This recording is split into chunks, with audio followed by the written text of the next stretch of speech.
Cyber স্পেসেও নিষিদ্ধ হলো আওয়ামী লীগের কার্যক্রম। জিএম কাদেরের ব্যাপারে সরকারের সিদ্ধান্ত কি? আওয়ামী লীগের কার্যক্রম নিষিদ্ধের সিদ্ধান্ত আমরা আনন্দিত, বলছেন ফখরুল। এবং সর্বশেষ জানাবো, জটিল যুদ্ধবিরতি টিকবে তো? শুনছিলেন সংবাদ শিরোনাম, এবারে বিস্তারিত। সাইবার স্পেসেও নিষিদ্ধ হলো আওয়ামী লীগের কার্যক্রম।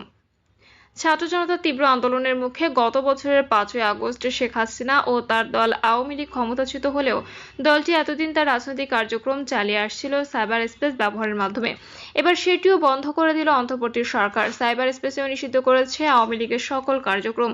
উপদেষ্টা আসিফ তার ফেসবুকে লেখেন, উপদেষ্টা পরিষদের বৈঠকে আন্তর্জাতিক অপরাধ ট্রাইব্যুনালে বাংলাদেশ আওয়ামী লীগ ও তার নেতাদের বিচার কার্য সম্পন্ন না হওয়া পর্যন্ত দেশের নিরাপত্তা সার্বভৌমত্ব রক্ষা, জুলাই আন্দোলনের নেতাকর্মীদের নিরাপত্তা এবং আন্তর্জাতিক অপরাধ ট্রাইব্যুনালের বাদী ও সাক্ষীদের সুরক্ষার জন্য সন্ত্রাসবিরোধী আন্দোলনের অধীনে সাইবার স্পেস সহ আওয়ামী লীগ এর যাবতীয় কার্যক্রম নিষিদ্ধ করার সিদ্ধান্ত গ্রহণ করা হয়েছে।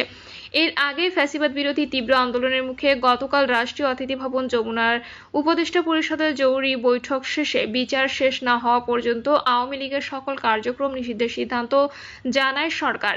এবার সাইবার স্পেস ব্যবহারে নিষিদ্ধ হলো দলটি। জিএম কাদেরের ব্যাপারে সরকারের সিদ্ধান্ত কি? জাতীয় পার্টির চেয়ারম্যান জিএম কাদেরের ব্যাপারে অন্তর্বর্তীকালীন সরকারের সিদ্ধান্ত জানতে কি তা নিয়ে প্রশ্ন তুলেছেন জাতীয় নাগরিক পার্টি যুগ্ম মুখ্য সংগঠক আব্দুল হান্নান মাসুদ। পোস্টে হান্নান মাসুদ লেখেন, হে ইন্টারিম দিল্লির গোলাম জিএম কাদেরের ব্যাপারে আপনাদের সিদ্ধান্ত কি? পরে আবার ছাত্র জনতার প্রতিরোধকে মব বলতে যাইয়েন না। এদিকে রোববার এক সংবাদ সম্মেলনে জাতীয় পার্টি নিবন্ধন বাতিলের দাবি জানিয়েছেন গণ অধিকার পরিষদ। দলটি নির্বাচন কমিশনে আওয়ামী লীগ ও জাতীয় পার্টি নিবন্ধন বাতিল চেয়ে লিখিত অভিযোগ দেবে। জাতীয় পার্টি 2008 সালের নির্বাচনে আওয়ামী লীগের সঙ্গে মহাজোট গঠন করে। এরপর 2014, 18 ও 2024 সালে বিতর্কিত নির্বাচনকে বৈধতা দিতে বিরোধী দল হিসেবে সংসদে যায় দলটি। আওয়ামী লীগের কার্যক্রম নিষিদ্ধের সিদ্ধান্তে আমরা আনন্দিত, বলছেন ফখরুল। বিচার কাজ সম্পন্ন না হওয়া পর্যন্ত আওয়ামী লীগের যাবতীয় কার্যক্রম নিষিদ্ধ করার সিদ্ধান্ত সঠিক বলে উল্লেখ করেছেন বিএনপি মহাসচিব মির্জা ফখরুল ইসলাম আলমগীর। তিনি বলেছেন, বিলম্বে হলেও অন্তর্বর্তী সরকার ফ্যাসিবাদী সরকারের সাথে যুক্ত ব্যক্তিদের মানবতাবিরোধী অপরাধের বিচার দ্রুত করার এবং বিচার কার্য নির্বিঘ্ন করার স্বার্থে ফ্যাসিবাদী দল আওয়ামী লীগ ও তার সাথে যুক্ত সকল সংগঠনের কার্যক্রম বন্ধ রাখার সিদ্ধান্ত নিয়েছে। প্রাসঙ্গিক আইন সংশোধন করে বিচারিক প্রক্রিয়ায় গুম, খুন, নিপীড়ন ও জনগণের বিরুদ্ধে দীর্ঘদিন অপশাসন চালনাকারী ফ্যাসিবাদী দলের বিচার করার সিদ্ধান্তকে আমরা সঠিক বলে মনে করি।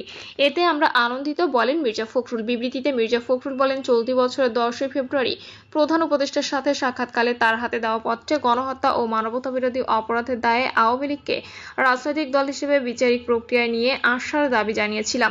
গত 16 এপ্রিল প্রধান উপদেষ্টার সাথে সর্বশেষ সাক্ষাৎকালেও তার হাতে দেওয়া পত্রে আমরা পতিত ফ্যাসিবাদী দল ও সেই দলীয় সরকারের সাথে যারা যুক্ত ছিল তাদের বিচার দ্রুত করে দেশের রাজনীতির ময়দানকে জঞ্জালমুক্ত করার দাবি জানিয়েছি। বিএনপির মহাসচিব আরও বলেন, আলোচনায় আমরা স্পষ্ট করে বলেছিলাম যে আইনি প্রক্রিয়াতে ফ্যাসিবাদ দল আওয়ামী লীগকে নিষিদ্ধ করা সম্ভব ও উচিত। বিভিন্ন সভা সমাবেশে ও আলোচনায় আমরা আমাদের এসব দাবি বারবার উত্থাপন করেছি। উল্লেখযোগ্য যে আমরা প্রশাসনিক আদেশে রাজনৈতিক দল নিষিদ্ধের বিরুদ্ধে বলেও বিগত ফ্যাসিবাদী সরকার পতনের আগ মুহূর্তে বাংলাদেশ জামায়াতে ইসলামী নিষিদ্ধ ঘোষণার সরকারি সিদ্ধান্তের প্রতিবাদ জানিয়েছিল বিএনপি। আমরা আনন্দিত যে বিলম্বে হলেও গতরাতে অন্তর্বর্তীকালীন সরকার ফ্যাসিবাদী সরকারের সাথে যুক্ত ব্যক্তিদের মানবতাবিরোধী অপরাধের বিচার দ্রুত করার এবং বিচার কার্য নির্বিঘ্ন করার স্বার্থে ফ্যাসিবাদী দল আওয়ামী লীগ ও তার সাথে যুক্ত সকল সংগঠনের কার্যক্রম বন্ধ রাখার সিদ্ধান্ত নিয়েছে। প্রাসঙ্গিক আইন সংশোধন করে বিচারিক প্রক্রিয়ায় গুম, খুন, নিপীড়ন ও জনগণের বিরুদ্ধে দীর্ঘদিন অপশাসন চালনাকারী ফ্যাসিবাদী দলের বিচার করার সিদ্ধান্তকে আমরা সঠিক বলে মনে করি। তবে আমাদের দাবি মেনে আগেই এই সিদ্ধান্ত নেওয়া হলে চাপের মুখে ব্যবস্থা নেওয়ার মতো বিব্রতকর এ অনভিপ্রেত অবস্থায় সরকারকে পড়তে হতো না। ভবিষ্যৎ কার্যক্রম পরিচালনায় অন্তর্বর্তীকালীন সরকার বিষয়টি সতর্কতার সাথে মনে রাখবেন বলে আশা করি। দীর্ঘ 16 বছর ধরে ভোটাধিকার বঞ্চিত জনগণ তাদের ভোটাধিকার তথা গণতন্ত্র পুনঃপ্রতিষ্ঠার লক্ষ্যে ফ্যাসিবাদের পতনের জন্য গুম, খুন, জেল জুলুম সহ্য করেও অব্যাহত লড়াই করেছে। তাদের সেই দাবি এখনো অর্জিত হয়নি। গণতন্ত্র পুনঃপ্রতিষ্ঠার সুনির্দিষ্ট রোডম্যাপ ঘোষণার দাবিও ক্রমাগত উপেক্ষিত হওয়ার জনমনে যে ক্ষোভের সৃষ্টি হচ্ছে সে ব্যাপারে সচেতন হওয়ার জন্য অন্তর্বর্তী সরকারের প্রতি আহ্বান জানান মির্জা ফখরুল। জটিল যুদ্ধবিরতি টিকবে তো? গত কয়েকদিন ধরে ঘুমাননি মুকিত সাহা। মোবাইল ফোনে একের পর এক খবর পড়ে যাচ্ছিলেন। ভারত পাকিস্তান সংকটের খবরে আটকে ছিলেন। গত শনিবার তার মা তানফিরা বানুর একটি ফোন কল আসে। সেই ফোন কলই তার মধ্যে এক ধরনের ভয় ধরিয়ে দেয়। বাবা, বাড়িতে চলে আয়, আলাদা থেকে মরার কি দরকার, একসঙ্গে থাকলে অন্তত একসঙ্গে মরতে পারবো। মায়ের এই কথা শুনে ভেঙে পড়েন দিল্লির এক বিশ্ববিদ্যালয়ের 23 বছর বয়সী শিক্ষার্থী মুকিত। তিনি বলেছিলেন মায়ের এই আবেদন তার ভেতরটা একেবারে নাড়িয়ে দেয়। ঘণ্টাখানিক পর তার ফোনে আরেকটি খবর আসে। মার্কিন প্রেসিডেন্ট ডোনাল্ড ট্রাম্প জানান ভারত ও পাকিস্তান সম্পূর্ণ ও তাৎক্ষণিক যুদ্ধবিরতিতে সম্মত হয়েছে। এরপর দক্ষিণ এশিয়ার দুই প্রতিদ্বন্দ্বী দেশে যুদ্ধবিরতির ঘোষণা দেয়। যুক্তরাষ্ট্র সহ কয়েকটি দেশের মধ্যস্থতায় এমনটি সম্ভব হয়। শাহ বলেছিলেন, একটা বিশাল স্বস্তির নিঃশ্বাস ফেলেছিলাম। খুশিতে মাকে ফোন করে বলেন, দুই দেশ শান্তিতে পৌঁছেছে, আমরা আবার সময় কাটাবো, ভয় পাবে না মা। তখন তার 48 বছর বয়সী মা বলেন, পড়াশোনায় মন দাও, বার্ষিক পরীক্ষা শেষ না হওয়া পর্যন্ত বাড়ি ফিরতে হবে না। তবে ওই ফোন কলে 3 ঘন্টা পার হতে না হতে আবারও ভেঙে পড়ে সেই স্বস্তি। ভারত নিয়ন্ত্রিত কাশ্মীরের শ্রীনগরে ড্রোন হামলার কারণে আবার বিদ্যুৎ বিচ্ছিন্ন হয়ে যায়। একই ধরনের হামলা, গুলিছোড়ার খবর পাওয়া যায় জম্মু, অনন্তনাগ সহ রাজস্থান ও গুজরাট সীমান্তের বিভিন্ন জেলা থেকেও। পাকিস্তানের দিকেও নিয়ন্ত্রণ রেখা বরাবর বেশ কয়েকটি গ্রাম থেকে ভারতীয় বাহিনীর বিরুদ্ধে যুদ্ধবিরতি লঙ্ঘনের অভিযোগ আসে। কাশ্মীরকে বিভক্ত করা এই অআনুষ্ঠানিক সীমান্তের দুই পাশে উত্তেজনা ক্রমে বাড়তে থাকে। যদিও পাকিস্তান ও ভারত পরস্পরের অভিযোগ অস্বীকার করে এবং যুদ্ধবিরতিতে অটল থাকার অঙ্গীকার পুনর্ব্যক্ত করে, তবুও প্রশ্ন উঠতে থাকে পরমাণু শক্তিধর দুই দেশের মধ্যে এই নাজুক চুক্তি আদৌ টিকে থাকবে কিনা। এরই মধ্যে কান্নায় ভেঙে পড়া বানু আবারও ছেলেকে ফোন করেন। মাঝে মধ্যে থেমে থেমে কথা বলছিলেন মা। সেই ফাঁকে ফোনের ওপাশে বিস্ফোরণের শব্দ পাচ্ছিলাম। মা তখন কান্নায় ভেঙে পড়েছিলেন। যুদ্ধবিমানের গর্জনও খুব জোরে শোনা যাচ্ছিল। শনিবার রাতে নয়াদিল্লির এক পাড়ায় কাশ্মীরি বন্ধুদের সঙ্গে গা ঘেঁষে বসে থাকা মুকিত আল জাজিরাকে এসব কথা জানিয়েছিলেন।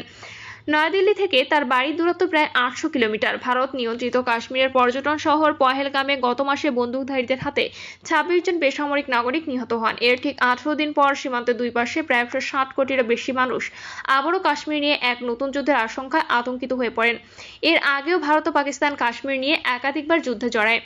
কাশ্মীর মুসলিম সংখ্যাগরিষ্ঠ হিমালয় অঞ্চলে অবস্থিত। দুই দেশই কাশ্মীর নিজেদের বলে দাবি করে। এই অঞ্চলে দুই দেশেরই আংশিক নিয়ন্ত্রণ রয়েছে। ভারত নিয়ন্ত্রিত অংশের সশস্ত্র বিদ্রোহ শুরু হয় 1889 সালে। সেই থেকে শুরু করে এই পর্যন্ত কয়েক হাজার মানুষের প্রাণ গেছে, যাদের অধিকাংশই বেসামরিক নাগরিক। প্রিয় দর্শক, এই ছিল এখনকার সর্বশেষ সংবাদ। আপডেট সব সংবাদ পেতে চ্যানেলটি সাবস্ক্রাইব করে বেল আইকনটি ক্লিক করে রাখুন।